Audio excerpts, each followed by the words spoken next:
How to transfer photos from iPhone to laptop without losing quality. Hello everyone. In this video, I will show you how to transfer photos from iPhone to laptop without losing quality.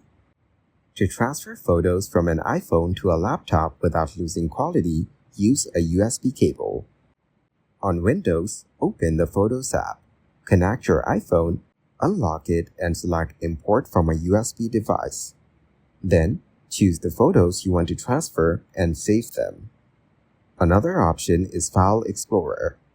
Connect your iPhone, open the File Explorer, go to this PC, select Apple iPhone, then Internal Storage, and open the DCIM folder. Copy the photos and paste them into the folder on your computer. On Mac, connect your iPhone, open the Photos app, select your device, and click Import All or choose specific images. If you need to transfer a large number of photos or convert HEIC images to JPG, use iPhone data transfer software. Thank you guys for watching this video. Hope you got some value. Make sure to like the video and subscribe to the channel to get notified of new videos. See you in the next one.